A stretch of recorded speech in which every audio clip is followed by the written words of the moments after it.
You're going to have to permit me a personal, professional film. I always try and say to people, you know, when we do veteran stories, it's not veterans, it's people with names, faces, lives, and families that are affected every day. You'll permit me a personal note. I am friends with a young man who was an Army captain in 2007 in Iraq in the Triangle of Death in Diyala. And nothing against anyone, but if you go out in that lobby and ask the first 5 people in the lobby, what's the Triangle of Death? My suspicion is not all 5 people will know or even remember. And Shannon emailed me a little while ago. He, of course, is out for many years now. He has a very severe PTSD case, has had a lot of issues and problems, and is reflecting what some of these veterans were reflecting, that he felt after he left the Army, he didn't have an identity anymore. And he emailed me recently, and he has, it's a sad note, he has checked into a resident VA suicide prevention program, and he had been in it now for several weeks and thinks it will help him. So it's really, it's a family of resources and benefits. And I would just share with you that many reporters now who think they're Pentagon reporters or war reporters or whatever, we find ourselves after so many years having met so many service members in so many war zones, maybe being more veterans reporters. They contact us, they call us, they tell us what's going on with them. I think you talk to any journalist who covers the military now, and they'll give you a list of veterans that they personally know and talk to and keep track of through the years to see how they're doing. So I know what a long, hard fight it was to reach the settlement in this issue, but it was reached in 2011 in December, and because of it, so many lives have been changed, will be changed. Those benefits will be there for people like my friend Shannon of the United States Army. And I would like to now introduce another veteran. Ketner served with the U.S. Army also in Iraq. He's here tonight with us. He was featured in this video. His life was changed by the lawsuit and all the good work done by the lawyers here tonight. And Jordan, it is an honor to have you with us.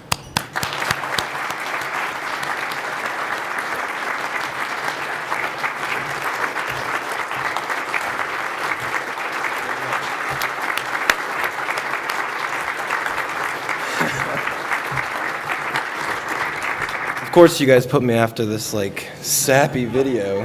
Thanks for the emotions, NVLSP. Barbara Starr, thank you very much. All the donors, all the contributors, everyone on the NVLSP team, you know, lawyers serving warriors, everyone who licks stamps, put our forms in envelopes. Thank you guys so much for having me and my wife down here. It's our honor to be here with you guys. Choke my emotions back a little. All right. So, yeah, again, my name is Jordan Ketner. I'm a 2-time war vet with the 82nd Airborne. I was an infantryman by trade. So, you know, that's right, my blue cord. So, combat, you know, inevitably kind of came into contact with my person. So I'm just kind of here to further put a face behind the SABO class action and just try and share some of my own journeys with PTSD in general. So it's real easy, it seems, kind of just to talk about this abstractly. It's like when you're walking around in your normal life and things kind of get you down, you know, kind of a storm comes on, you know, you're a little down, some clouds come in. Maybe if it's a really bad day, some rain will fall, some flashes of lightning. But you know, if it's just a normal everyday thing, you know that there's going to be sunshine coming. Unfortunately, you know, living with PTSD sometimes, actually a lot of times, it feels like you're almost alongside or inside a hurricane, which of course, Hurricane Sandy is all over the news, so we all know the devastating effects. For me, I didn't even really know that I had a PTSD journey. I basically got out of the military, They gave me a nice severance check. I was like, all right, let me go to school. Let me try and live. I didn't wear any military clothing. I didn't really speak about it. From the outside looking in, you probably couldn't have told me that I was a veteran, even if you were in like my college classes. Because what happens, or at least what happened with me, is in my personal hurricane, the safest place that I could find was the eye of the storm. I mean, you look around in the eye and it's beautiful. There's hardly any wind. And yet, subconsciously or consciously that it's just swirling. There's just swirling chaos around you.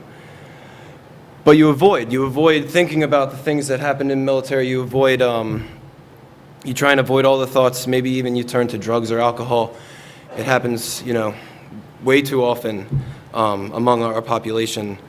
And you just try and stay in that happy, if you want to call it a happy place, amongst all the destruction. And it takes nothing. I mean, we saw the triggers in the video. It's like a smell, a situation. A person looks at you differently. You're just walking through a room, and you're triggered, and you're all of a sudden reliving these combat memories, which are not fun. And you feel that effect of that hurricane. You feel it coming, that wind kicking up. And it's so easy just to run back into the eye and try and find solace, even though it's not a safe place. It's still swirling, but you're there. And what I found, in hindsight, there was no way for me to break out of that hurricane by myself. I mean, I got caught up in it so bad that it essentially destroyed my coastline, my family, my social friends. Just a devastating thing. And it wasn't until years later when it was about 6 or 7 years after I got out, I finally found the right therapist from the Philadelphia VAMC. And I think he's as hard-headed as I am. And we went through this treatment together. It was a couple months of treatment. And we basically held hands and just walked through that storm. And it hurt. It hurt every day. But eventually, we keep walking, and eventually, you start seeing the sun, and you're like, oh, so that's what that feels like. All right. The treatment for me, it was it. But that's just one part of the puzzle, If you find that sun, that hurricane, those natural things, they're always going to happen. It's normal, if someone keys your car, you should get upset, Even if you have PTSD, you should get upset, So it's like you gotta understand your emotions and your feelings. If you do get a little irritated or agitated, don't beat yourself up. That's what I keep telling myself. It's natural. These are natural things. But when I got contacted with the SABO paperwork, I thought it might have been like a scam. Who knows? Hey, give me your social. This is gonna be awesome. What's your routing number? But, I think that was like 3 or 4 years ago. So it was a nice lengthy battle. But you guys, your tireless work, hear it from my face, hear it from my voice. You guys united 1,100 of us. It's pretty awesome. And you unified our voice, and we became loud. And once we got it signed into law, it felt just like, you start feeling a little bit whole again. It's like with the treatment, with this lawsuit, now I can think back on these memories, and they're not as painful. They're not, I'm not trying to run for any eye. I'm avoiding that eye, avoiding my avoiding. And like I said in the video, it's like now I can sign documents and I can tell people, yeah, Sergeant Retired Jordan Ketner. And that part of my life, now I have like half a wardrobe of, military gear, and I'll wear my Purple Heart hat with pride. And that's something I would have never done. I would have just hid it and try and choked it down. So I just wanted to say, as I'm leaving this podium, thank you guys again for having me and my wife here. Your actions, your tireless dedication, you guys really did something great for us. And look at his face. I'm a face of the Sabo class action lawsuit, and I just wanted to say thanks.